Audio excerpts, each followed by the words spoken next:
Good afternoon, everyone. My name is Ashley Scott, and for my educational project, I am talking about sexually transmitted infections.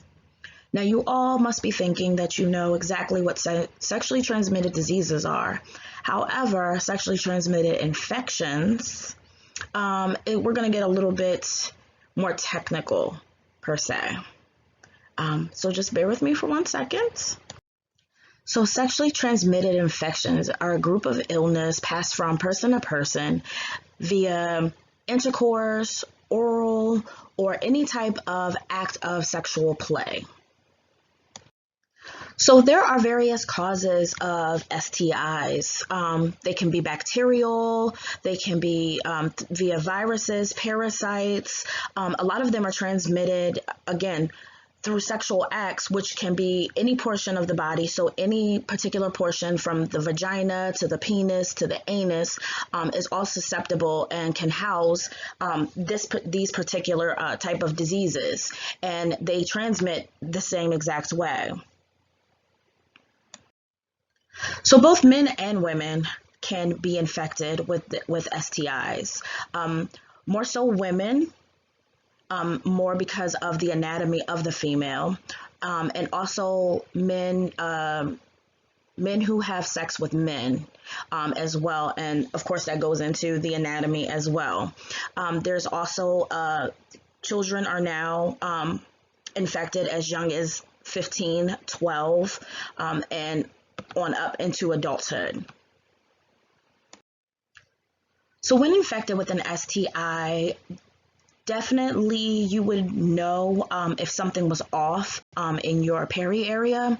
You would definitely see, you would have any type of sores that just come out of nowhere. Sometimes they're painful, sometimes they're fluid filled.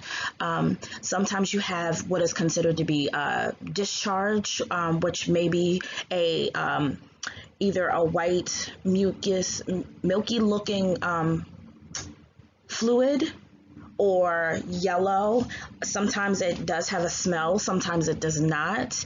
Any of those things that you would typically not see or that you notice from your body is not your average, could possibly be a symptom. And here's just a couple of pictures just to show you like what some of the diseases may look like. And also with the oral herpes, you can also have them around the mouth as well, not just on the tongue, but have what they call like cold sores. Sometimes are presented like that as well, but they're typically around the mouth and or on the tongue. So some ways of preventing STIs are definitely going to be condoms. Those are like the #1 go-to for STI prevention. You also want to make sure that you are getting vaccinated if there is a vaccination possible. And if you notice anything that may seem out of the ordinary, you definitely want to get tested.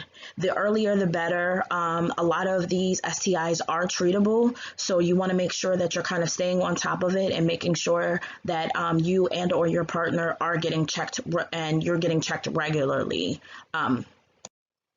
So a lot of these STIs are treatable. For the majority, all of them are treatable. However, some of the course of action may be a little bit longer than others. You do have some STIs that are cured with just a single dose of antibiotics. Those would be particularly gonorrhea, chlamydia, syphilis. And then some of your other ones, they may take anywhere from a 5 to 7 day course of antibiotics. So don't think that it's not possible and that this is the end all be all, because it is not. So some of the best ways of preventing the spread of STIs is definitely going to be education. The more you know, the more you are able to defend yourself and others. And so you want to definitely make sure that, you know, you're getting the word out there, or at least you're making yourself aware of the different things that could possibly happen. Also, letting people know like where like the nearest clinics are. Some people are very, scared and intimidated. So they want to, feel free to go to like some of the free clinics, or some of the clinics may have like free days where they're doing STI screenings. Hospitals, various community places will have that information available as well. And especially for our younger generation, we want to make sure that we're getting that information out there, because kids are, having sex, and this is a huge issue here. So we want to make sure that we're definitely educating the younger generation and making sure that they know like where to seek the information. And then just monitoring, showing them how to monitor their bodies, and just the different ways that it could possibly present. So just some key facts about STIs. More than 1 million STIs are acquired worldwide, and are asymptomatic.